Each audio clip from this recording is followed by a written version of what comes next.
Episode 25. We are quarter to 100. Episode 25. Thank y'all for tuning in and listening and everything. Let's go.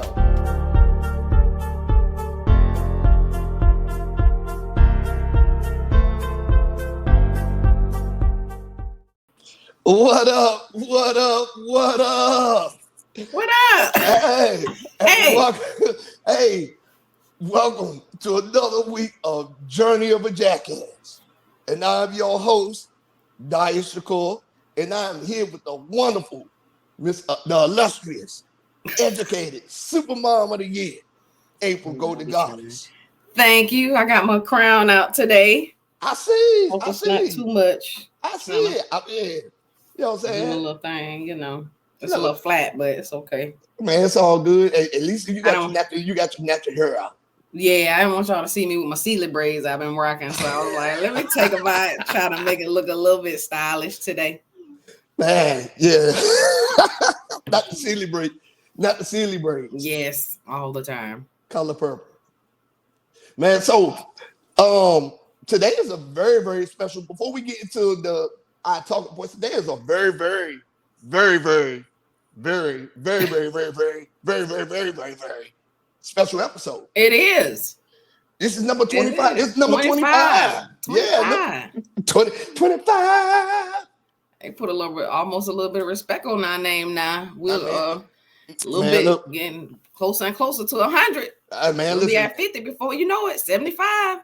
Man, listen. And then people are sending me messages. Hey man, I'm trying to come on. Hey, I'm trying to come on. I'm trying to see what's going on. I want to talk about this, man. I love your platform. You and April doing your thing. I'm like, yeah, man. Awesome. Okay. Yeah. So we grinding, and we are grinding. Yes. So before we get into that, how are you doing? Because I missed it last week. But I couldn't do it without you. This is number 25. Yeah, we can't do it without me. I'm doing all right. I had to go out to the school for my son. Some issues is happening out there. Need to get some information on that. But just been trying not to be overwhelmed. Got a lot of stuff going on. I'm in school now. So trying to get back onto that school work balance type of thing. Okay. Been a little bit tiring for me, but that's okay. Got some stuff going on, but good things. Yeah. I'm doing good. Look at that. You know what? I be trying to keep going despite the bullshit. Life's great. Yeah. That's good. Man. So the kids are doing good in school, or this was just an incident? Oh yeah, they're doing good in school, but this was an incident, and I needed to find out what was going on because there was a lot of back and forth, different stories, stuff wasn't adding up. So, that's where we went from there. Okay, man, that's how good. How about you? Man, everything good, man. But I'm loving my new job and everything. Like it's good. Yeah, it's good. That's good. All smiles. Things have been good. This week is the boys' homecoming. You know what I'm saying? Them homecomings coming quick this year. Man, listen, September. This is Spirit Week at the school. So I'm like, damn. The school year gonna be over before you know it. You feel what I'm saying? Yeah. But things you know it, that's halfway point. Yeah. But things have been going though, like the way they're supposed to be. Only thing that kind of bothers me right now is that, like, damn, as soon as I get started, they talk about some damn government shutdown. I'm like, man, what the fuck? Yeah, I'm like, man, I don't know if that's gonna affect me, but we'll see. It is what it is. Yeah, they talking about every year. Yeah, that's what I'm saying. For like the last 10, maybe 12 years, they've been talking about damn government shutdown every year. No, and they ain't nowhere near signing the bill. Damn. Yep. So it's just like, look, I'm about to be just sitting at the crib chilling again. Look, I take a couple of free days off, Yeah. We'll see, but it's supposed to hit like Saturday at midnight. It's supposed to hit Saturday at midnight if they don't come up with nothing. Yep, because like my schedule was full next week because I have my job. Like I do a lot of travel, so like I was supposed to do conventions next week in DC and Baltimore and all that stuff. So I mean, it's a good thing. You know what I'm talking about? So I mean, but it's a bad thing. Yeah. So I don't want to see nobody out here on their ass, especially people that's out here that legit have been living check to check. You feel what I'm saying? So I don't want to see nobody out here on their ass or whatever the case may be. A lot of people don't react the same when they get in stressful situations. No, they don't. That's a subject that we're gonna. I feel like we can talk about next week. You've been seeing all the people running up in stores and all that stuff. Yeah, I thought that was because of something else. Like the people were mad because that guy got killed, and the judge threw everything out, and they started rioting and then looting and stuff. They doing it all over the country though. Like these snatcher grabs are starting to become more common. But that's something we'll talk about another day. Okay. Yeah, because I feel like they keep going on TV preaching saying the economy good, and it really ain't. It really ain't. It's not. No, and these are the effects of them lying about what's really going on. Yeah. So anyway, man, I'm glad that you're doing good. You know what I'm saying? I'm doing good. And then today we have a special guest. You know what I'm saying? Okay. Special guest. Yeah. We got Miss Monique Duell. Yeah, she's gonna come in. She's gonna bless us and talk about her books and discuss mental health because she's a mental health advocate. I love having her on here because I'm an advocate for therapy. Yes. So yeah, so because I was batshit crazy, and I'm glad that I'm on the right path to straighten that out. I was too. I still have my little hiccups, but I try to. Me too. Do my 3, 2, 1, 1, 2, 3. What? Yeah. There's nothing bothering me. No, what I'm talking about. So anyway, that's all the good stuff. Mm-hmm. Oh Lord. Story time. Story time, but why gotta be bad stuff though? It ain't bad stuff. Okay, let's hear it. Not this one. So I mean, seeing that this is our 25th episode, right? I figured that I would go down the list of the first 25 women I slept with. Oh my God. No, I'm not gonna do that. Oh my God. That's already starting off wrong. I thought you said, come on now. Choose a Choose a piece. Yeah, I'm gonna choose peace. So this is something that I did when I was younger, right? Okay. The 25th episode when I was 25, right? So I wanted to be more effective in the community. You know, on 25th, young. I was still wilding out, fighting, drinking, fucking, just doing what regular 25-year-olds do, especially ones with our kind of worldly experience. Doing things that people usually just don't do. So anyway, so I said, man, I just want to do something good for the community one day, right? So I go to my unit and say, hey, man, I want to do a canned food drive so I could take it down to a shelter. They was like, well, you need to go and get the stuff that we need, or whatever case may be, so we can collect the cans. I said, okay, cool. I said, we need to get to a certain amount. So I talked to all my leadership and stuff like that. It's like, yeah, man, we need to get to a certain amount. A lot of my leadership didn't support it. You know, back then, nobody gave a fuck. So anyway, I went and talked to the whole unit, like, hey, man, this is what we're going to need to raise canned goods because this is what we're going to do for the community. You know what I'm saying? It's for the community. And I feel like this is something, I feel this in my heart that this would be beneficial, right? So everybody was jumping on, yeah. Check. Everybody like, you know what I'm saying? They was into it. So I go get these two big ass boxes, right? And people start donating. They start donating canned goods, dry goods. Some people was putting like dog food on the side for like people with animals, something like that. Like it was just like good to go. Like it was like a perfect scenario, right? It got so big that other units in the battalion started donating. Doing a good thing. They was doing a good thing, man. I was like, dang, man, we really doing this. Right. We really doing this, right? So we had them sitting out front of the birds. So we had to move them on the inside because we didn't want nobody coming by taking the food. So we moved it to the inside in front of our orderly room, right? Had it there. So people, and then every other day in front of formation, I would go up there. Hey, we're doing good. We're supposed to meet this amount of pounds. We're almost there. Guys, keep giving. Right? So at this time, I was in the room by myself because my roommate had just left.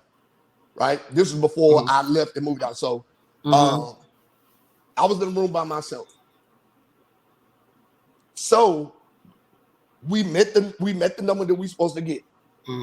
So I go tell leadership. He said, "Hey, I'm gonna get a couple people to help me load this stuff up, and I'm gonna take it down to the shelter and the Salvation Army. You know what I'm saying? Or wherever they would take the canned goods. You know, a lot of people, some places want canned goods. A lot of places won't take them. A lot because they have so many in, or because of the perishable status of it, right? Okay. Yeah. So anyway, so I get a couple of my battle buddies. We get drunk. Get a couple of my battle buddies. They helping me load the stuff. Y'all get drunk before y'all do this? Yeah. We got drunk before we did this, right? So we got to think about young, volatile, having fun. Because we did it on a Friday. We did this on a Friday evening, loading it up, right? So this is where the story twists. So we load one box in my car, right? Okay. We load one box in my car, and we put the other one in front of my room. What happened with the stuff in my car got repoed. So we lost all the canned goods that was in that car. So that was a bad thing. So they wound up letting us go back to the car, and getting the canned goods out. We explained everything to them, what we was doing it for, stuff like that. So they let us get it out. So we put it in the back of my partner truck. Put it back of his truck. And my car got it didn't get repoed, but it got taken in because the tags and stuff were expired. Okay. Yeah. So anyway, so we grabbed the stuff, and we still got the stuff up in front of the barracks. But this is where the twist comes. I was 25, young and dumb, right? None of them canned goods made it nowhere. We sat up in the barracks and ate all that shit over a long period of time. We kept it in my storage locker, my empty storage locker in my room. We kept it in the orange storage locker, but the open storage locker in my room, and we had that shit in boxes under my bed. And me and like 3 or 4 other people ate that shit over a period of time when we didn't have no money. And that's story time with me. Damn.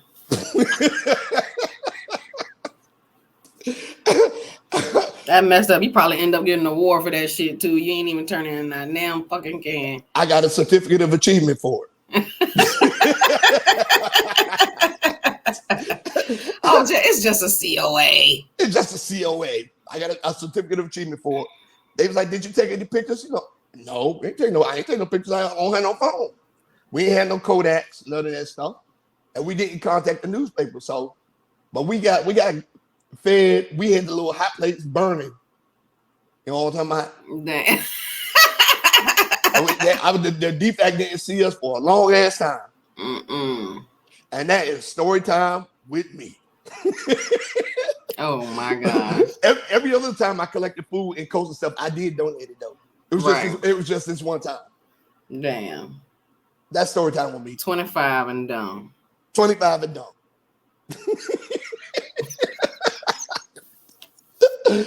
You was like, this is a good news I'm story. like, that's a good one. And then nope. Something always come up. Man, we was in the birds eating canned chickens. We was eating everything. Yams. We was making macaroni and cheese. Hey man, it was like motherfucking Thanksgiving. Down that motherfucker till the food ran out. Damn. So there, that's story time with me. That was a good one. So it wasn't too bad. And it wasn't about no women. No, it wasn't about no women. I give you that one. Yeah, see, my mental health wasn't all the way there. So Well, yeah, we got the right person. We got the right thank God person for on today. change. Thank That's God for right. change. We got the right person on today. That's right. So tonight's Let's show, introduce. yes, we have author, mental health advocate on here tonight that's going to share her story and going to tell us about her books and all that stuff. You know what I'm talking about? And I got some questions for her. I've been winding these questions up for weeks. Oh. So you got us both then. Oh yeah. All right. So now let's go and give it up for Monique Duell.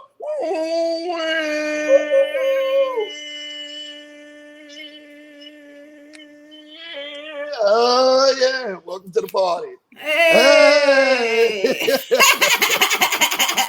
Hey. How you doing this evening? Man, I'm good and tired, but good and tired. I know, no complaints. right? I'm good, excited to be here. I love all the energy. I love all the love. Thank y'all. Thank you, Daya, for having me. It's always a pleasure to be on a platform where you get to talk about your life. Yes, look, there's no things me. that you do. There's no me without April, though. We are the tandem. Yes. Thank you, Miss April, as well. Yeah. Thank you, Miss April, as well. Yeah. You know what I'm talking about? But this is a special show because you're here with a special message, and it's our 25th episode. Yes. Yes. So what better way to bring in the 25th episode? Yes. I feel so honored to be on a special episode. I feel special. So anyway, Monique, tell the people about yourself. Let them know who you are. Folks. Okay, so I am the author Monique Duell. Let's go there. I am the founder of Disability LLC in PG County. I am like the faith-based support group. I help you, meaning everybody out there. I help you see God in the midst of raising your special needs loved one, and embracing the differences and the challenges, because my son has a disability. My youngest anyway, he has cerebral palsy, and then I am a big sister to a brother who has autism. So I got both sides of the coin. And yes, I'm a caregiver for them both. 5-time author, 6, 7, something like that. Few books. I am the author of Grief is a Gangster, which is a grief book about grieving. Jeremiah the Jackrabbit, which is my children's book. I turned my baby into a superhero. He's the only forest animal with a funny looking wheelchair, and everybody want to know, well, who's that weirdo in the woods, type of deal. Okay. And then I have caregiver CPR, which is the mental health aspect of, I guess, what we're going to talk about tonight. Where I tell you what to do I kind of show you what to do if you are dealing with symptoms of caregiver burnout. Yeah, what to look for. Yeah, because I'm surprised you didn't have your son with you this year. No, I need a team now. You can listen, sir. I can't push no wheelchair, then try to push a trunk and a table and a chair. I can't do all that. I don't have a staff yet. So Stephanie had me working like a slave. So I was having everybody bring everything in. I was putting people in place. But see, this is a good thing. No, but see, this is a good thing because now you let me know that I'm welcome to do so. See, you can't assume, that's true. That every environment is going to embrace that, you know, because they looking like, why she bring her kid with her or something like that? People still ignorant with all this technology and all of this literature. People still just them. Okay, so man, but so I do a little bit of everything. It would have been nothing for me to somebody saying some shit. I'm like, hey man, you get the fuck up out of here. You already know. I know you would have. I know. I would have been like security. Look, when Daya around, that's your own personal security. I know. Listen, Daya brings the energy. He brings the love. When I first went to the first expo with you guys, I was feeling like crap. I ain't gonna lie. When Daya smiled at me and said, "Hey girl, what's up?" Man, you don't understand. His smile really made my day because I said, I was there, but I wasn't there no more. Yeah, I was so grateful. I was like, man, it's hard to be. I'm good. I'm good now. I got somebody here who, knows what it is, can understands the struggle and all that good stuff. I'm not just another face in the crowd at a vendor event, where don't nobody know you and they don't really care if you're here or not anyway. You know how it goes. Right. Yeah, Yeah. It was one of the spaces where you want to make sure every author, like that's one of the reasons the event is strong. We want to make sure that everybody understands that we appreciate their work. We want to intimate to every author that shows up to the event. We appreciate your work. We appreciate how hard the work you put in to publish your book, write it, the things you went through to even document your journey. You feel what I'm talking about? Yeah. So I want to make sure you're comfortable. Yeah. And I was, it was like a family atmosphere. I tell people, make sure when they have another one, you go, it is all love. There's no violence. Ain't nobody acting like they're bigger than nobody else. We all fellowship with each other. We, sit and talk to each other and, all that kind of stuff. It really was a family atmosphere. But so I do a little bit of everything, That's good. Especially did I cover all my bases? I think I did. So how long have you been writing? I've been writing since I could write, but I did not plan to write books. And that came, I was in corporate America working at OPM as an executive secretary. So that wasn't even in all of this that I'm doing now. That's a fancy name. That's a fancy name for go do it. A secretary. Look, I'm in that boat right now. I'm like, Lord, just file that paperwork and get the coffee. Yeah. It wasn't glamorous because back in the early 90s, they had what you call the Welfare to Work program because I was on welfare. Yeah. I was almost at that time. No, I was still married then, but new mom, special needs mom and all that, trying to get a good government job. Everybody was making more money than me. I think I was the only one that was making, $6 an hour? Then it was an insult, $7 an hour. Yeah. Oh my gosh. And I am doing time and attendance and leave calendars for supervisors who were making $4,000 per paycheck. Man, you know what's crazy? It's dudes out here right now still working for $7 an hour. I don't see how you making it, because even back then we barely made it because my checks were $396. I'll never forget it. And I'm like, God, it has to get better. Because that's not how we gonna live off that. But anyway, I was not writing books then. My first book was a result of a show like this one. A gentleman asked me to come on there to talk about how do I handle a special needs child. And once we started discussing the particulars, he started asking me personal questions. And I didn't think anything of it then. And the more I answered, the more personal they got. So then when I tried to set the boundary, I hear this heavy breathing. And I'm like, are you okay, sir? He was like, you have such a beautiful voice. You're so beautiful. This man, y'all literally masturbated on the phone while I was on the phone. And I was supposed to be doing his show. I was sitting there like, it took me a minute because I was like, okay, he's like Darth Vader. And I was like, I know you didn't just do what I thought you just did. So I'm going to keep my hands up this whole show. I ain't beating I'm serious.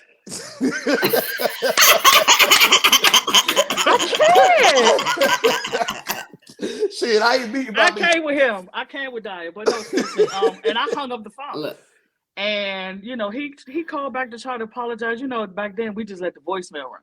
Yeah. But I had written up all of this content, and that was where my first book was born. My content was how do I handle a special needs child, and that became my very first book, and the rest is history. The first paragraph, as he breathed heavily in my ear, I thought. Yeah, I said I was going to tell the story. I said I was going to tell the story in the next book because I talk about it all the time, and I tell people that just because a person did not touch you physically, if you experience something like that where somebody invaded your space where you were not welcome, it was a sexual assault. I don't care what you say. I didn't ask him to do that. I didn't participate in it or none of that. I was devastated and I was terrified.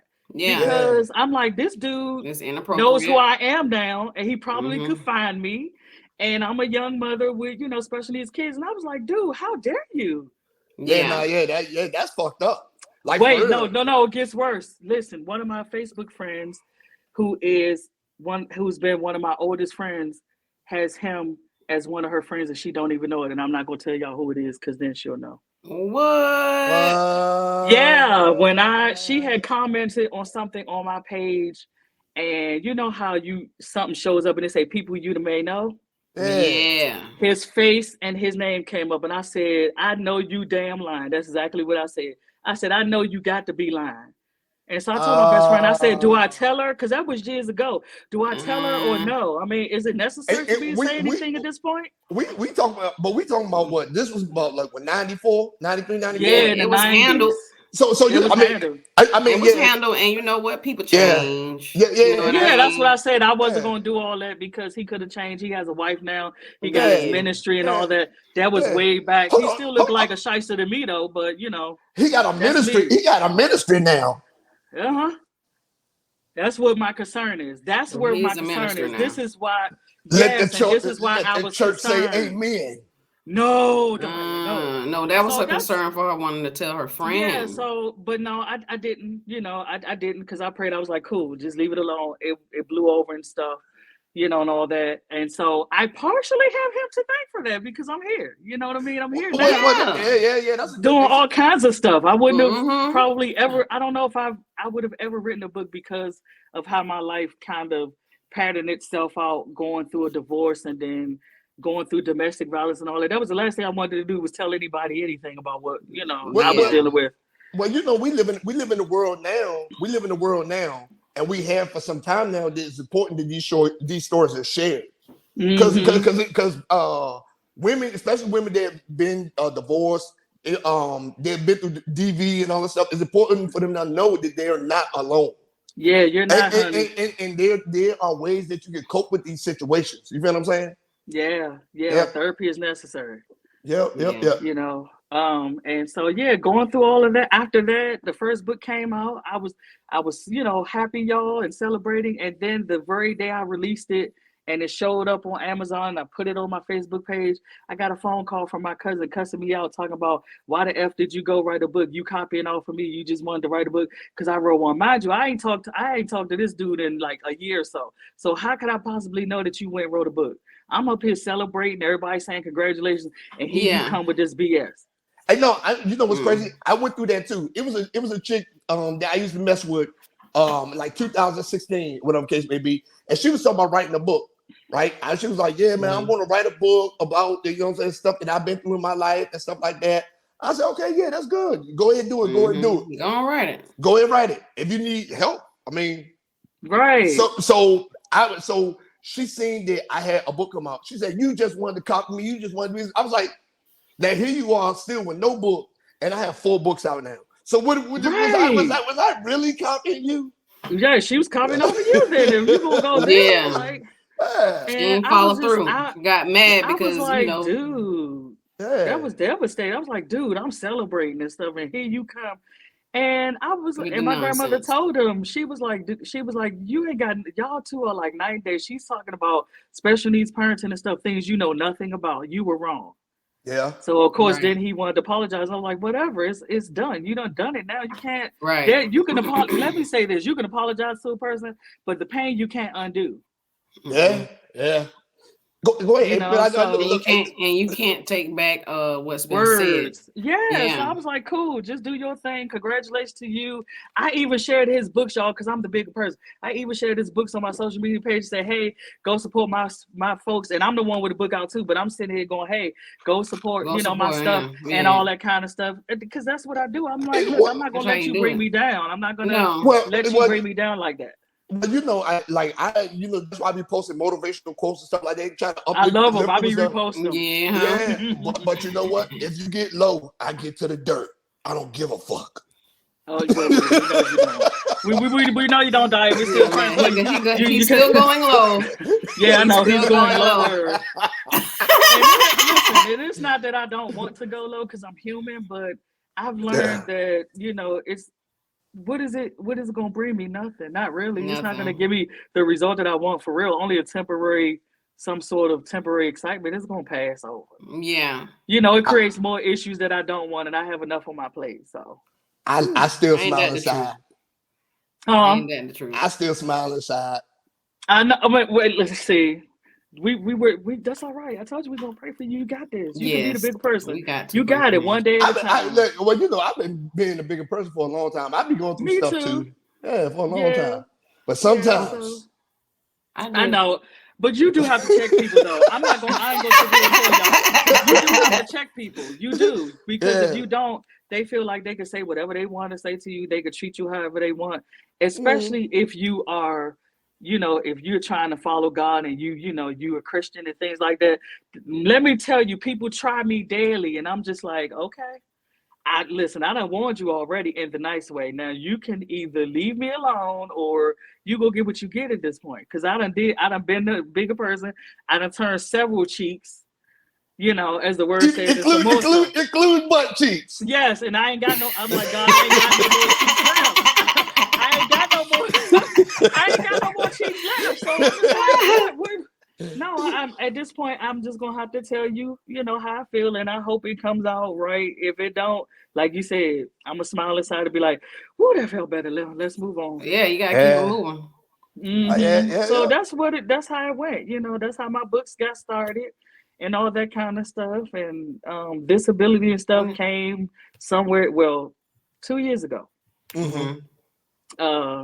Which was something that I sat on for years. Back, I had that whole idea way back when my kids were small, and I was like, I don't want to talk about this. I don't want to tell nobody what it's like to be, especially as parents. This mess is traumatic.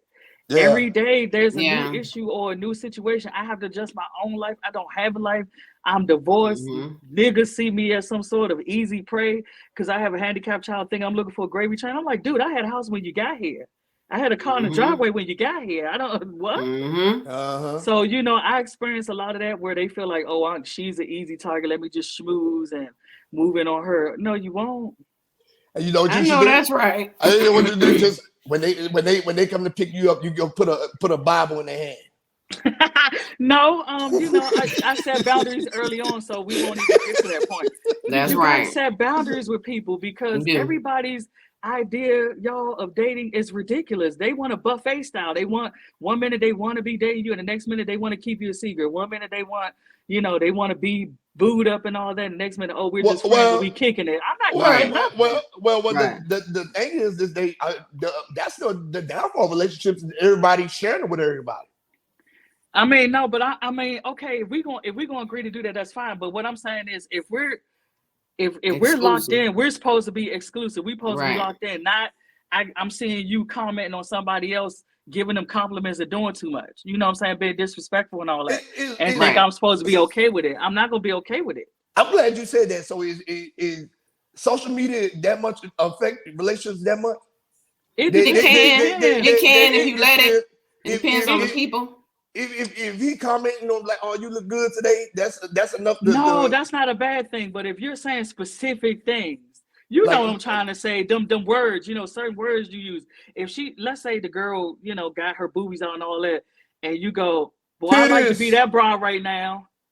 I like to be that dress. You shouldn't be saying stuff like that if you are in a committed relationship or even if you're married. That's disrespectful.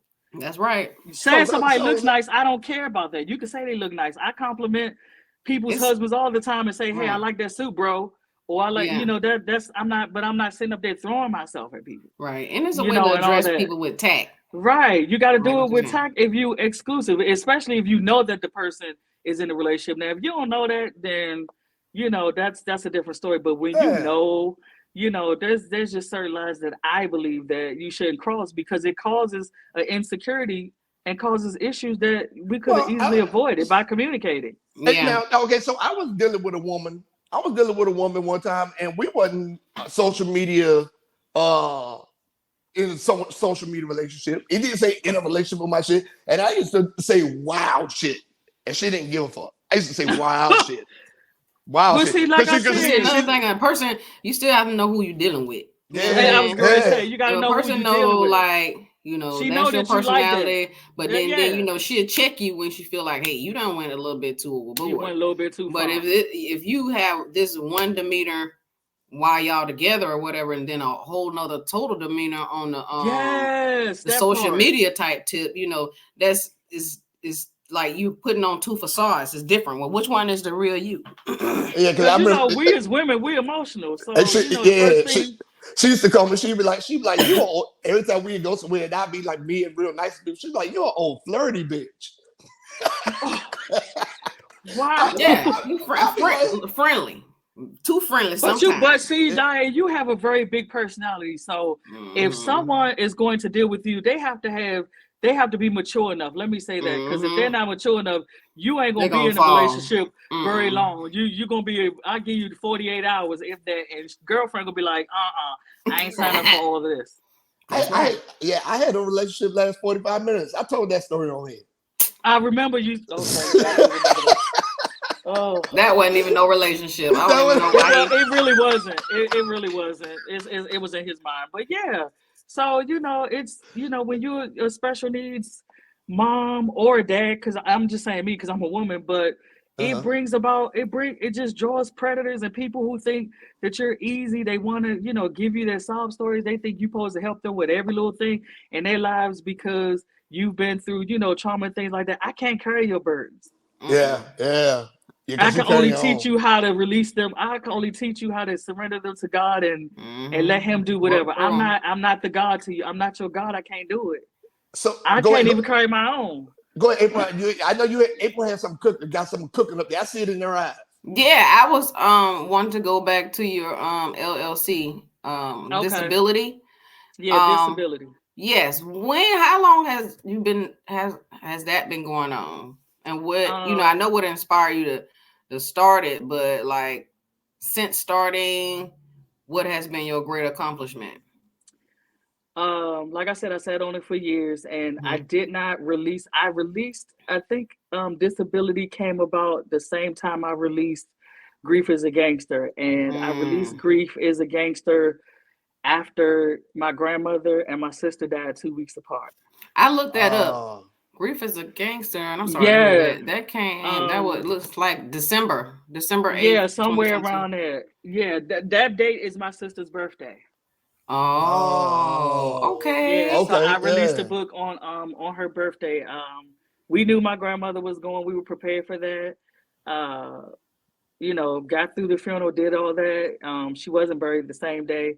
We were getting ready to go to the cemetery. I literally had just gotten up, about to get dressed. My phone was going blink, blink, blink, blink, blink. I'm trying to tell everybody, okay, we're still going to the cemetery. Woo, woo. And her father texted me and said, your sister is with God now. I said, come again, excuse you? Oh, no. Sorry. He couldn't bring himself to call me and tell me that. I said, excuse you? And then I called him on the phone and I said, hey, Pops, what's up? He was like, I said, I know you freaking lying. And that's still pretty new too. That's still fresh. It is. Yeah, it's fresh. Yeah. Oh, very.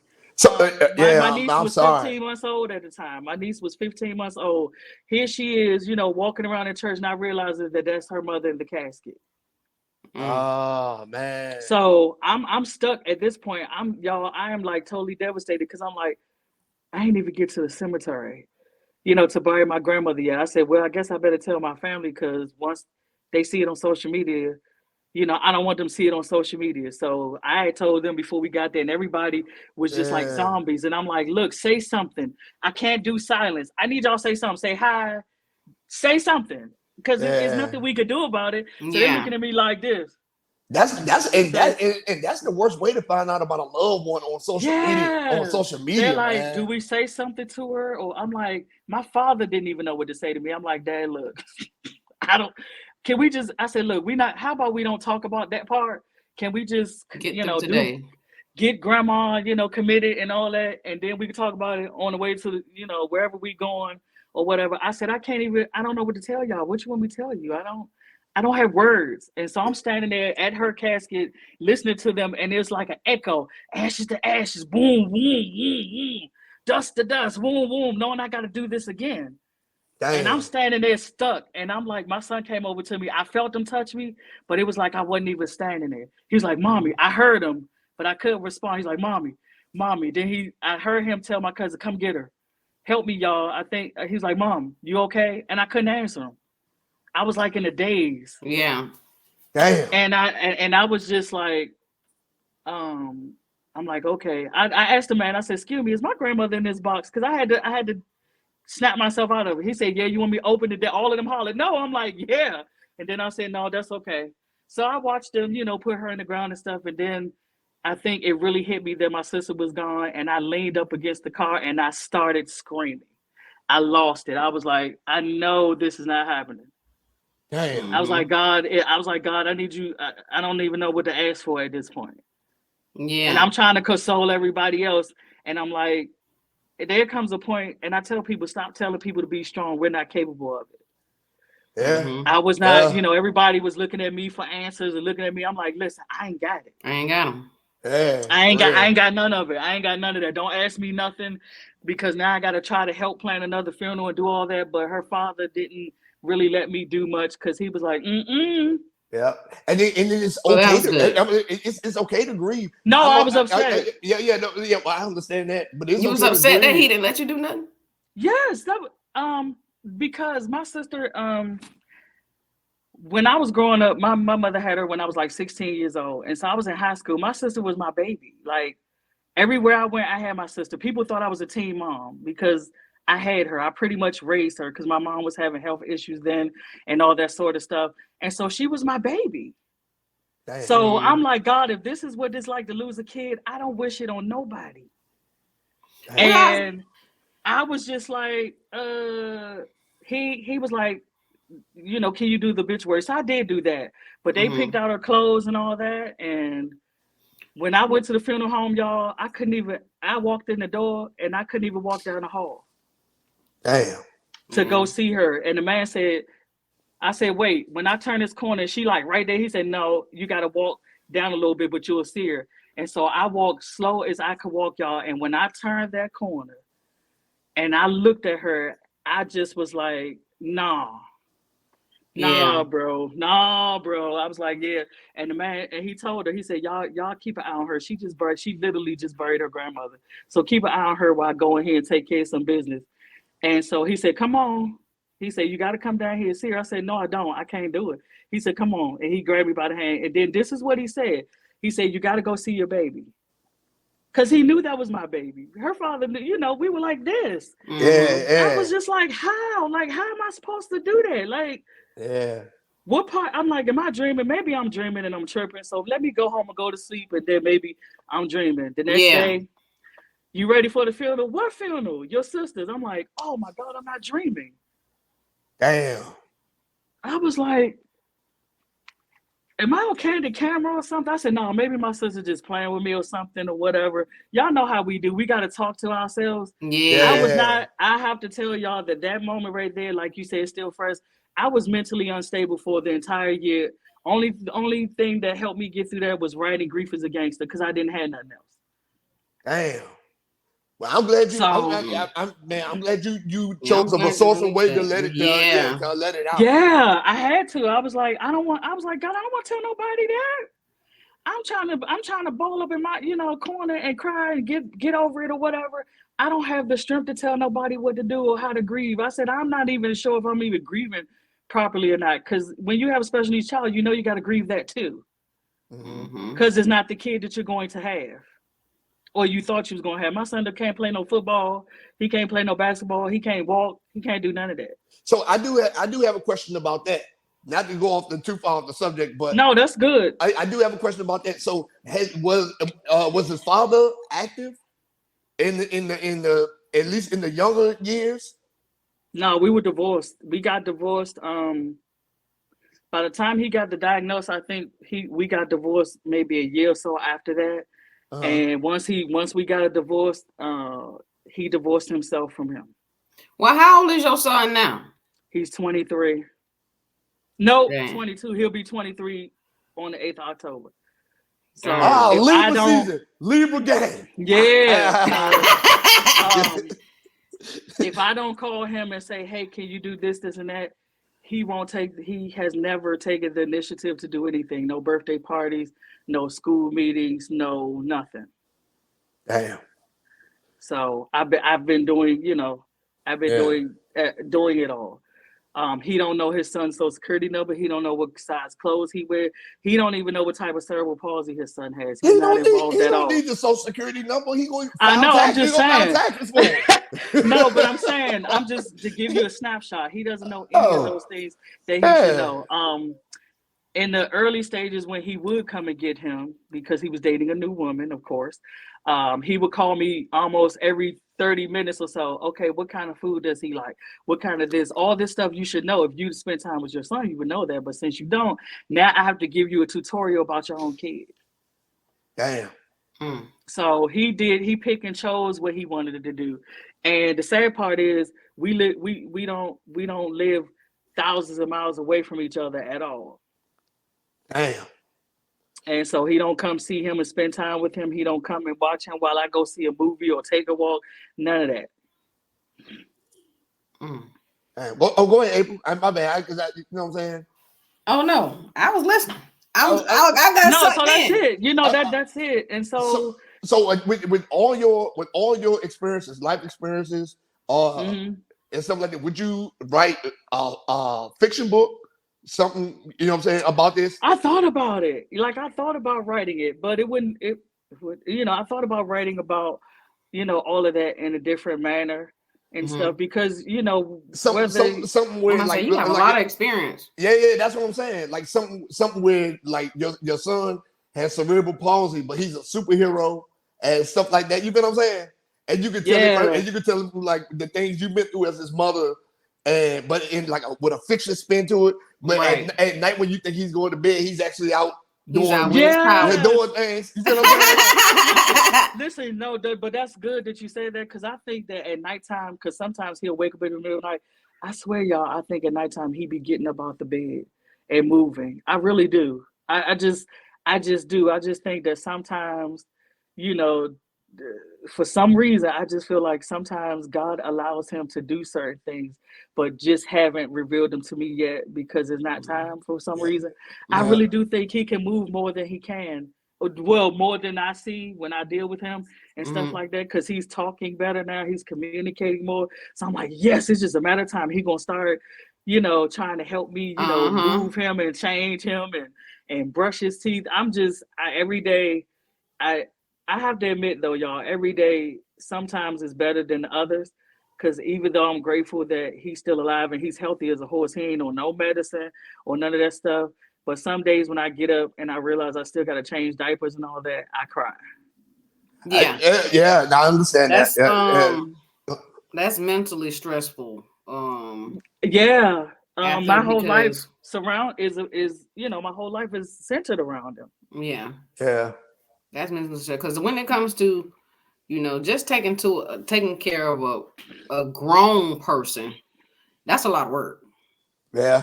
It's a lot of work mentally, physically. It's not the same when you just lifting up a baby. Hey, I could just not throw you around, but I can just flip you around and, put your little clothes on or whatever. But when you're dealing with like a grown person and like dead weight and, you don't have the help that you would like, it's a lot. You can become very drained just by doing simple stuff.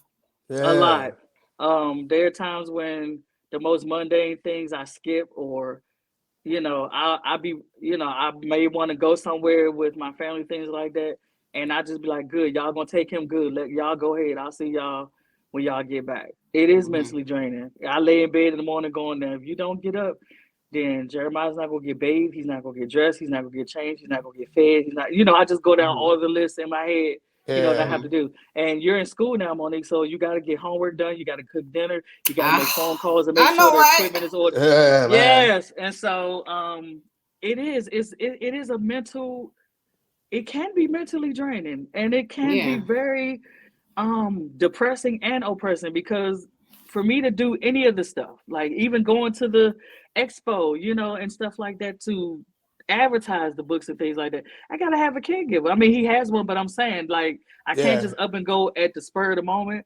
If my friends say tomorrow we're going on a cruise for a week, I can't. Right. I don't have nobody to keep him for a week like that. So my whole life revolves around him. And so, I've done better with not overcompensating, if you will, and trying to find out who Monique is now. Now that I'm older, because I got lost in it. Everything was him. I didn't, I wasn't going out on no dates. I wasn't, doing all that kind of stuff. Everything was my kid. It was like, no, my kid needs stuff. I'm good. When I cross that bridge when I get to it. God wants me to be in a relationship, I'll be in one. If he wants me to get remarried, I will. I didn't really focus on it. Right. Yeah. Yeah. Okay. And so that's how I went. Okay. But you're doing it though. You did it. Yeah. You doing it. Yeah. And so life has gotten way, like, it took off after, the funerals were over. I took the 2 years or something to do the book and release, I released the books and things like that. In the business, because I don't work, y'all. So I've been home for a while. I don't work outside, I don't have a 9 to 5 or whatever. I released the books and built the business and stuff. I didn't, out of the life insurance money that I didn't even know that I had for my sister, I had gotten for her because I was raising her. I forgot all about it. Wow. Look at that. And it wasn't until I went to make sure Jeremiah's policy was in order, and they said, how's Maggie doing? I said, huh? I said, how do you know my sister? Like that. They was like, Miss Duell, you have a policy for her. I said, what? They said, yeah, you got the policy back in 2000 and something. They said, I said, and they said, what's the matter? I said, my sister passed away. Oh, they was like, wow. what? Yeah, they was like, when did she pass away? I was like, February the 7th. They said, Miss Duell, you have a, yeah, he was like, Miss Duell, you have a policy for her. So he was like, first of all, I'm sorry for your loss. And he was like, once you get the death certificate, blah, blah, blah, whatever. So I never asked him how much it was because I didn't care. I wanted my sister back. So when I finally went and got the check, I didn't even open it. I didn't open it till a few months later because I couldn't. I sat on this check for about 4 months or so. I was like, look, if you don't cash the check, they're going to have to give you another. Yeah. I opened the check, y'all. Yeah, I opened the check and I was like, what am I supposed to do with this, do with the money? Because it just made me upset, because I was like, I want my sister back. And I was cleaning out my closet and the notebook fell out, y'all. And in the notebook was Disability LLC with all the stuff I had written up years ago. See, look at that. Wanted Put you in the right place at the right time. I'm telling you, and it was like I could hear her saying, because she used to call me mommy, you gotta do it. You gotta do it, mommy, because she loved Jeremiah Jackrabbit. She thought it was the cutest thing. Mommy, you gotta do it. You got this. And I could just hear her going, "Come on, what are you doing?" And I'm like, I don't want to do none of that. And I can hear her say, "Come on, Bookums," because that's what she used to say. "Come on, Bookums, let's go." And I was like, "Oh my God!" There you go. Like, I can't do none of that. Yeah, and so I cashed the check and said, "Okay, let me put the pieces in place." I cried the whole time, y'all, when they said it was, it was a legit business and all that. I cried and cried some more, and I was like, well, I guess we're going. And it took off from there. Man, that's ultra dope. It is. No, that's right. Oh, it is. And so I'm just like, sitting here now thinking back on it, it's like, whew, I can't believe I got through all of that. Like I got through all of that and I wasn't in nobody's psych ward. That's God. Cause I was just like, I ain't here. I was mechanical. I was like, y'all, I need to tap out. And that's the thing about mental health. You got to know when you need to tap out. Yeah. Because if you don't, with all of that going on and trying to maintain the household and all that, trying to grieve, I felt like I was suffocating. Yeah. And so therapy was definitely necessary. When I finally went to therapy, Dyer, they called 911 on me my first visit. Now, what's the my first time going too? They did the same thing to me. They were afraid. They called the because I had homicidal ideations. They called the MPs up there, and they was like, they was like, well, we can't go no further in your session. Yeah. So, because I'm an advocate for therapy. Yeah. No matter how much shit I talk, I'm like, go let that shit out in a resourceful way. Yeah, you know what I'm saying? You have to. And they were like, I was like, y'all, listen, y'all can't take me to no hospital. I said, I got somebody watching my kid. I can't be sitting up in the hospital. I'm fine, as you can see. I'm just telling you, I'm answering your questions. I'm telling you what you asked me. I said, listen, I'm not. Yep. I've been through enough pain. I'm not gonna cause myself more pain just to die. So you ain't got to worry Right. about that. I'm not gonna go slit my wrist. I'm not gonna go jump off a bridge. I'm not gonna do all of that. This is just what I've been dealing with, and I'm just telling you. That's all. Right. Yeah. And so they were like, okay, we just wanted to make sure because we don't want you to go home and then something happens and then it'll be on us because we let you go. I say, okay, would you feel better if I go sit there with them and talk to them or whatever it is, so that so you could put in your paperwork that you did what you're supposed to do? Then fine, I will drive myself there. I will call you when I get there, but I'm not getting no ambulance because I'm not leaving my car here. So I went, I was like, okay, I will go and sit there and all that. And when I got there and that lady came in the room, she was like, y'all, I'm telling y'all, she just was so luminous or something. And she was like, how are you, Miss Duell? And I just started crying. I couldn't even get no words out. She was like, how are you? I felt like a wounded dog. I was like, they was like, she's like, breathe, one thing at a time, breathe. I was like, God, I really did need to be here. Like I did. Mm-hmm. It was the best thing for me to do because I was like, gosh, Monique, if you don't take care of yourself, and that's what I talk about. You have to. If you don't take care of you, you can't take care of Jeremiah because you ain't right. Yep. Man, so I had to deal with me.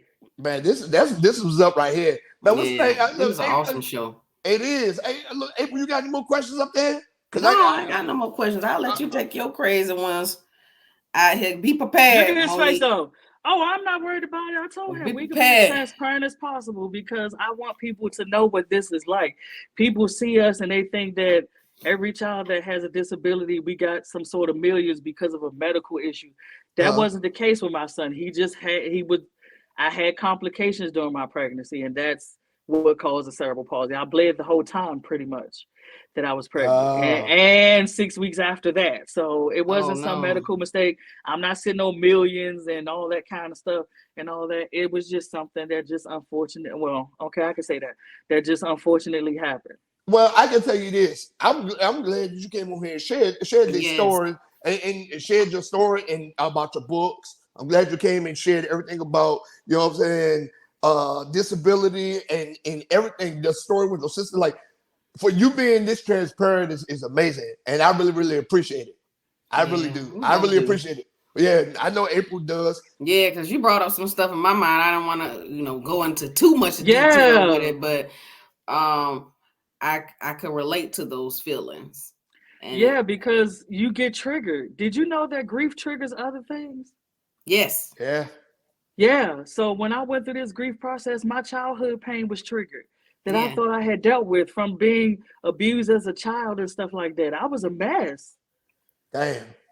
I was a mess. I was like, okay, I need to go to therapy because I'm like, at this point, I don't know what I'm feeling. I think I was scared for a moment because I was like, I need to stay away from everybody.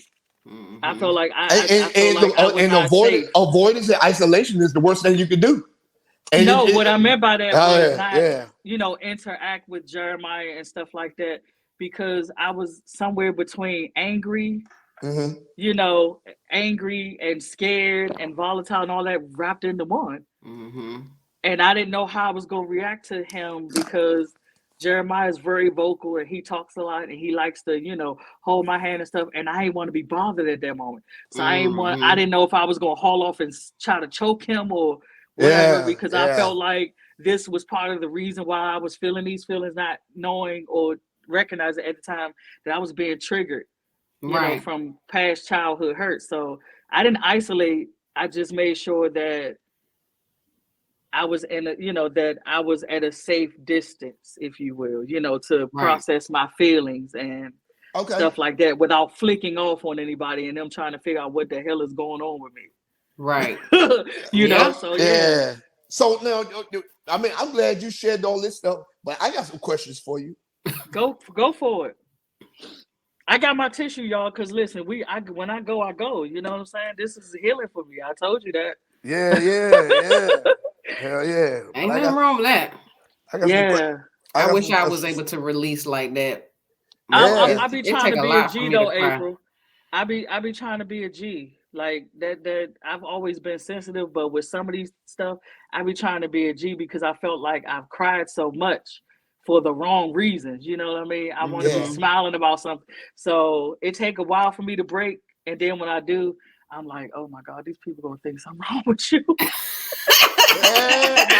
They call me the crying prophet at church. They say, you always crying. I said, that's right, because crying saves me from killing folks. That's true. You say that in the church? I'm just saying they call me yeah. Look, I am who I am outside the church, at church. Now I don't curse nobody out or none of that because I try to maintain. If the pastor say one more thing, I'm gonna go up there and wring his neck.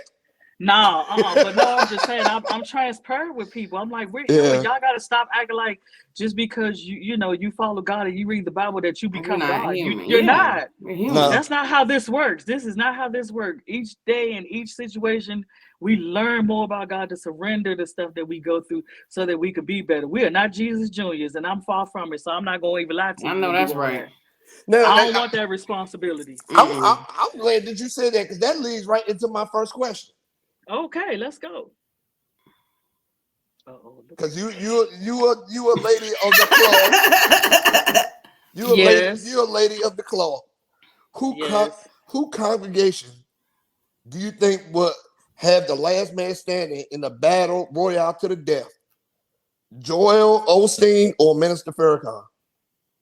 I'm not familiar with Farrakhan, so I hate to say that, but I mean, I've heard some of the stuff he had to say.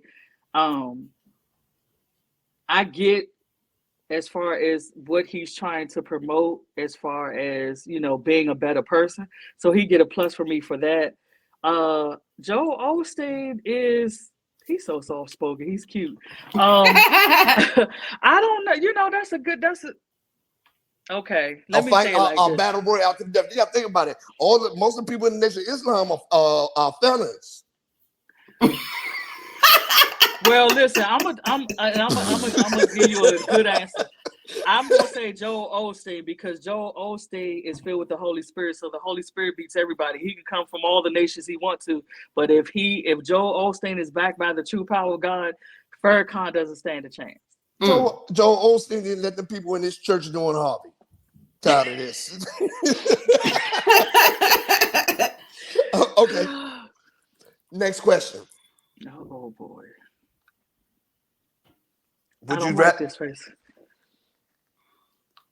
rather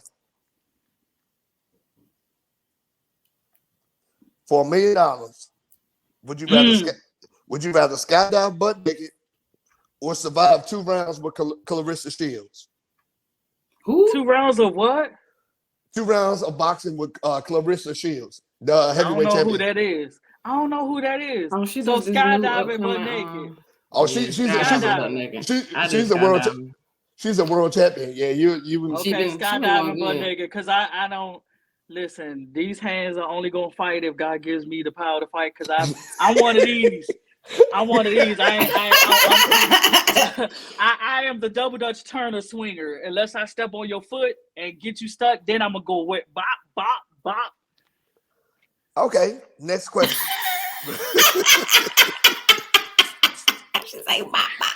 I can't. All right, next question. Who do you think would be a better president? Oh, Lord. The Tiger King, O.J. Simpson, C. Murder, or Felice Johnson? Who you talking about? The Tiger King, that guy from Florida? The one that's in jail right now. Who was the last person? Felice Johnson, the booty warrior. I don't know who that is. That's what I'm saying. I don't know none of them. You don't know who O.J. Simpson and C. Murder is? I know who O.J. Simpson is. I'm not familiar with C. Murder other than the fact that he's a rapper, right? Am I right? So I'm a little sheltered in a lot of that stuff because I'm a quiet girl and all that. So a lot of this secular stuff, if it ain't Motown and oldies but goodies, more than likely Monique ain't even, So you I'll say OJ, because he literally got away with murder and he's still making fun of it. Did y'all know that? Yeah, he did. The other day he was in some town talking about if I did it. Yep. I didn't see that one. No, he said he about to move from LA right now because he don't want to sit down in a restaurant next to the person who killed him. Yeah, he said that the other day. Yeah. But why would you write a book after the murders of your wife and all that and call it If I Did It? Like that was an insult to injury. He lucky he's still breathing. Like that's cold. That's low, bro. That's dire low. to the dirt. To the dirt. That's dire low. Dirt. I hurt for her father who was like, y'all, you know, he was living. He can't stand him. He hates him to this day. Okay. Next question. Name one person you personally know that you will feed to a starving dragon. Oh, that's easy. Before it start burning stuff up. Lord, one person you personally know you feed to a starving dragon. Lord, I mean, forgive me, but he did ask me the question, and I'm answering honestly. Your word says you require truth in the inward parts. My ex-husband, absolutely all that. Yeah. He gonna listen to this. Without a second thought. That's justified. He gonna listen to it. Justified. I think you got justified. Yeah. He gonna listen to this. He gonna be like, this motherfucker want to feed me to a dragon. They better not ever come. Yep. that would be an honest answer. So yeah. So your ex-husband. Nobody else? And the person who did what he did that caused me to write all these books, him. Mm-hmm.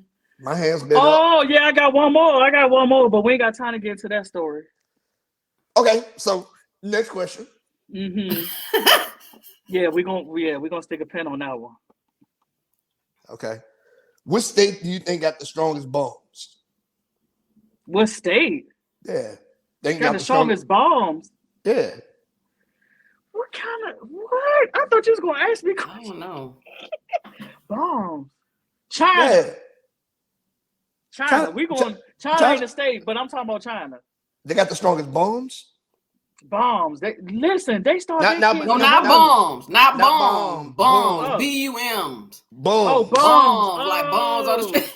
I thought you said bombs. I was gonna say not about you think about World War III. I'm talking about some niggas with no teeth boxing. Wow. See, I haven't traveled too many states, so remember DC used to be the hobo capital. Yeah, DC used to be the hobo capital. So I say New York because they got a whole lot of people. They got Vegas, maybe Vegas because they got too much. Oh yeah, Vegas balls out the Vegas, because they don't bombs. They done turned into bums from gambling all their money away to casinos. Yeah, Vegas bombs. But they don't make them strong though. I'm talking about niggas that just purely been living on the streets. Oh well, DC then. You said Vegas because DC. Yeah, because DC, they resourceful here in DC. Look, these bums know how to get you. Listen, these bums, you call them bums, but these people are con artists. They know how to get you everything you need. They smart. I know. They just ain't got no house. The first things I get, like right now, if I need a TV, I go talk to a dude right up on C Street. He'll give me a TV. Straight up. I don't know if I want it, but yeah, okay. I know. But Daya, can you give me an Xbox though? Can you give me a new Xbox? I can go find out. I'm not even gonna ask you where you got it from, bro. I'm not even gonna ask you where you got it from. I'll just be like, thank you so much. The new one. I'm gonna be in the city. I'm actually gonna be in the city tomorrow. I'm gonna run over there like, hey man, I'm gonna be back next week. I need to run a new Xbox. I'm gonna show back up, and he gonna put that motherfucker out of a motherfucking Safeway bag with a missing controller and a plug. I'll be done. Damn. No, that's all right. I'm good.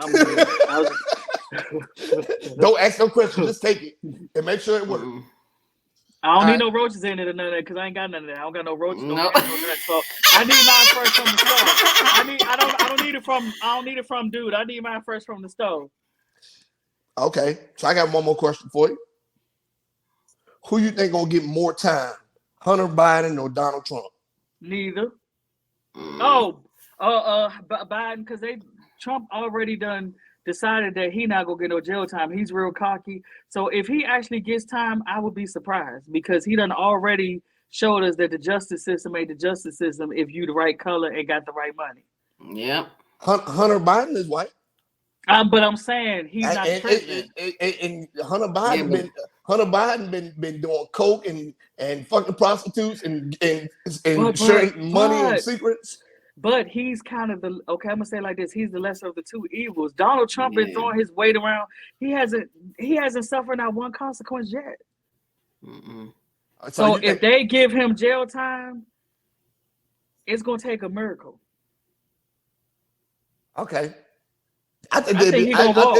I think Them judges in Georgia trying to get his ass. They try to get his ass. I think it'd be cool. I think it'd be cool if Hunter Biden and Donald Trump was cellmates. I think it'd be cool if they were cellmates. Yeah, but they probably not gonna do that. That would be something. If you can you imagine what the state of the world would be when they come on TV and say Trump was sentenced to 40 years or whatever it is, and he actually goes to jail? Can you imagine the state of the government and everything else? They try. What that's going to look like for us, though? They try. They're going to turn this city upside down. They're going to turn New York and all that stuff upside down. You might, God forbid, you might see another Twin Tower incident or something. These people are real supporters. I can tell you right now, if he get reelected, he putting cases on all them bitches. How could he get reelected? This is what I'm saying. He shouldn't even be in the running. He's a criminal. It don't matter. You can't get a job in McDonald's as a felon, but you can still run for president. That's one fact. That was my whole point. You just proved my point why I said Biden. Okay, so yeah. Okay, so I don't got no more questions. I kept it simple tonight. Yeah, he did. Because you were a lady of the cloth. Listen, that was a good show, though. We could talk about what we need to talk about, honey. I just, it's all good. It's because at the end of the day, we all we got, y'all. Like seriously, we all we got, and if we can't work together and live together, and thrive together, ain't no need to talk about heaven or none of that. Because what you gonna do there? You wasn't doing here. You can't. It don't work that way. You guys cooperate here. You gotta do your stuff down here. So, I tell people when I minister to them about God, I don't do all of that, Bible bashing type thing. You got to talk to people on their level and integrate God on their level that they can understand. And relate to. We're not up here. People do that, and I hate when people do that. I'm not all the way up here because no, I'm still down here with you. I just got a little bit of wisdom that you can use. That God has given me. I'm still Monique. I still get horny. I still want sex. I still listen. I want to swing from the chandelier. I'm a sucker for a pretty drink. I love wine. Hey, I'm human. That's what's up. So Monique, where can they find you at? Tell everybody where they can find you at. I'm all over social media. I'm not serious. I'm literally all over social media. I Googled my name the other day, y'all, and I was shocked as heck. I had to keep scrolling when I was a nobody, kind of, if you will. You could Google my name, you'll see me everywhere. I'm on TikTok, YouTube, mom brain is late. Facebook, Instagram, X, formerly known as Twitter. Are we X yet? Yeah, X. Okay. Wisdom app. I'm on the Wisdom app. I'm on Clubhouse. And my link tree is linktr.ee/Monique Duell. Everything is there. I have a merch store, y'all. I have a merch store. It's hoodie season. I have hoodies. It's cuffing season. All right. It's cuffing season. Hoodies. I was looking at. I have hoodies and t-shirts and things like that. Y'all please consider buying something and supporting. That's why I created merch, because it seems like when I tell people to donate to disability so I could get, Thanksgiving baskets and Christmas baskets, people give me the cricket chirp, but yet they keep sending me inboxes to send them money for their ministries and all that, which I find funny. But we're going to leave that alone. I created merch so that way where your money is going. You're getting something tangible, so you're not just donating money if you don't want to. I am a legit business. I'm not somebody just asking for money, and I'm not doing anything with it. Last year we gave away 10 Thanksgiving baskets to special needs parents. Oh wow! Yeah, That and was it awesome. You heard my story about giving back. I know we heard those. No, we don't want you to give back nothing. You're fired. You can't give us nothing. And when we first, and it was great because we I was like, okay, Lord, I don't know if people gonna give or not, but this is my goal. I only, my goal was only 5, and we only got 2 donations, but yet I gave away 10 baskets. Oh, okay. So it was amazing. Christmas, we didn't do so well because Christmas is a hot holiday and people Yeah. want to buy. And so since I was already depleted from Thanksgiving, I didn't do too much, Christmas wise because it just wasn't there. People, we were just coming out of COVID and stuff. Mm-hmm. So hopefully this year we will, get some donations or people will buy merch and stuff so that I can get a couple of gift cards for the families because I have about 4 families that that I have interacted with that I know personally who is in the struggle like I am, trying to take care of their kids because they can't work because of the nature of their kids, and their kids are younger than mine. There are no daycares for special needs kids, y'all. Sorry. That's what we gotta deal with. So either we pay a babysitter an astronomical amount of money, or you gotta pay the daycare center twice. You gotta pay the daycare and then hire somebody to go into the daycare to work with your child, which is the option they gave me with Jeremiah. Damn. Because daycares are not trained for special needs kids. They're only trained for normal kids. They barely trained for that. I think They're not even they're not even trained for that. So y'all, like I said, y'all, go look at the merch. Hopefully you get a mug, a wine tumbler or something. We got more stuff coming. I have a bonnet too. It just ain't made it to the page because I didn't upload it. I got a little bonnet, y'all. It's a little cute little bonnet. It ain't, it's a little bit of something with my logo on it, and I'm proud of it. But okay. But the hoodies are hoodieing and all that good stuff, and the t-shirts are nice. Do I have a cup? Oh, I thought I had a cup on my desk. But anyway, yeah. So that's it. We'll be out and about in the community. Y'all can find the books. The books are on Amazon. Look at that. All of my books are on Amazon and Barnes and Noble. Or you could get them autographed signed directly from me. I do offer 2-day shipping with the price of the book, so you don't have to pay extra shipping. Whatever book you want, I add the shipping in that, and that's a done deal. It ships to you in 2 days. Okay. Man, it was such a pleasure having you on the show. Yes. I had so much fun, y'all. I love it. Thank you for having me on your special episode. You gotta come back Episode again. 25. You did definitely got to come back again. Yeah. Listen, when you get to your 50th or 100th, then Yeah. Okay. Well, we're gonna. I know 50 or 75. We're gonna do like a writer's block, so we're gonna have like an authors come on, so y'all can come on and share and talk, have like a little discussion panel thing. Yeah, so that'll be dope. Yeah, so I'm gonna see you in these streets. In these streets, because we do events together sometimes. So maybe I'll see you in these vendor streets. Yeah, and all that. Maybe we get to collaborate and do some stuff because my goal is, and I really want to do this, and I don't really know how to go about it.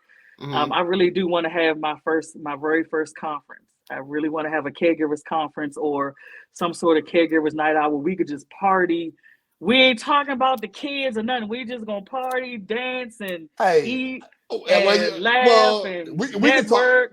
We can talk about that because because we're gonna get after it and make something happen. But it was good having you on. We got to get this show rolling. Thank you for coming on. Absolutely. Thank you guys. You are the best. Thank you. So y'all. Thank you. That was good. That was awesome. That was real good. Mosquito or something must have bit me. My arm just itching. Look, she covered the read of the week. We ain't even got sure did. And we definitely got to talk about the read of the week this week. Sure did. Well, let's keep on. So we're on to the community events. Yes, there's some community events going on around here. Okay, so excuse me. This Saturday, September 30th, at the Miller Theater, they're having an R&B Soul Fest. And I think it might be sold out, but I think they might still have some stuff. But it's actually a birthday for Miss Cassandra Brenton. She owns this soul food restaurant downtown called 209, and they're gonna have performances by Avery Sunshine, Stokely from Mint Condition, October London. I actually wanted to go to this because I wanted to see October London. But yeah, you said that last time. Yeah. Yeah, it was some plans that kind of was keeping me from going to that, but that's okay. And then our next, now this is just me. I know you got something over there. I sure do. Our next event is actually a CSRA BrickCon 2003. It's just a Lego fan event. That's something going on this weekend. I thought that would be good for the kids. I think we're actually going to swing by there. And it's free to all ages, and it's called a CSRA BrickCon, basically for Lego lovers. I think I'm gonna take the kids to that. Yeah, it sounds like fun. That sounds like real fun, for real. Okay, that's all I got. Okay, all right. So you know what time of year it is, right? It's October. Yeah, fall. It's the fall. So you know what's going on now? What's going on? It's homecoming season. All the HBCUs in this area are having homecomings. You got Howard in the middle of the month for the whole week. The Bowie State University homecoming is off the chain over there. Yeah, October 2nd through October 8th. Like all of these HBCUs around here are doing homecoming. Maryland Eastern Shore homecoming is coming up. You know what I'm saying? Like Morgan's HBCU homecoming is coming up. Like this is the time of year for that. But the Bowie State is October 2nd through the 8th. Spirit Week and all that stuff. You feel what I'm talking about? Mm-hmm. So the homecoming, y'all, is that time of year. If y'all want to go out there and support y'all alumni and support these HBCUs, now's the time to do it. If you don't go any other time, now's the time to do it. Right? Not just go out and party at the club afterward. Actually go to the school. Go to the step shows. Go to the football games. Right. Shit like that. Do the whole experience. Do the whole experience.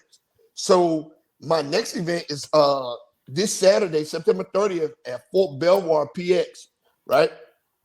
Mm-hmm. They're doing a thing called Vet Timber Fest, where all of the veterans are going to be in there, like retirees, veterans, and stuff like that, are going to be in the PX in the middle selling their products and stuff.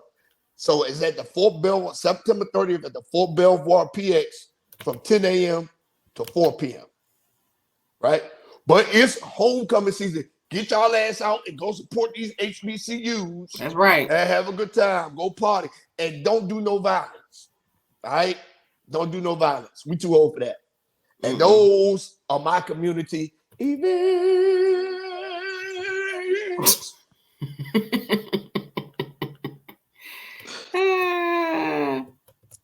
Yes. So what we got moving on? We covered the read of the week. Monique hit us off with all of her books. I'm going to tag all of her books when I post this show. I'm going to tag all of her books. Okay. Her and all of her books. Right? So what we got now? We got the dumbass of the week. Yep. We got dumbass of the week. Yep. Fuck you talking about? Well, who is it? This week, fuck they talking about dumbass of the week. Right? Who is it? It's not who is it. It's who are they. Oh Lord, it's a they. Okay. And they fly high. No lie. They ball and you know who I'm talking about? Who that is? Jim Jones or whatever. It ain't Jim Jones. My dumb ass. Damon? Nope. My dumb ass of the week is the US Airforce. What happened? Okay.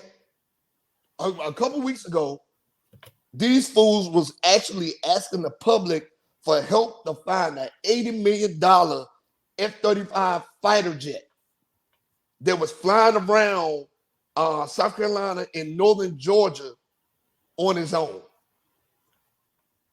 What? Yup. So it's like a drone or something? It was a plane, a fighter jet that was on autopilot flying around on its own. So after the pilot ejected, he ejected from the plane because it was having issues. He ejected from the plane, and literally a plane flew around unmanned for days on its own. So, yes. So I was looking at this shit, and people were looking in the sky and everything. I was like, you're expecting somebody on the ground to do something with this jet in the ground. Would you want to shoot it down? Even though they probably. I'm about to say, what happened to what it is? FAA? Man, they couldn't find it. It was a fighter jet. They probably had the sonar, the stuff on or whatever, right? Damn. So they are dumb as hell.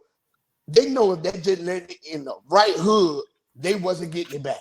No, they wasn't getting it back. They weren't getting it back. Like, imagine somebody coming up to you right now trying to sell you a Gatling gun over F-35 out their trunk. Because that's what would have been happening. Niggas would have been selling airplane seats for Cadillacs. They'd been selling guns, rockets, plane tails, rocket boosters, airplane engines, motherfuckers. I'm telling you, rocket boosters, motherfuckers been out there, motherfuckers putting airplane engines in they Hemis trying to race.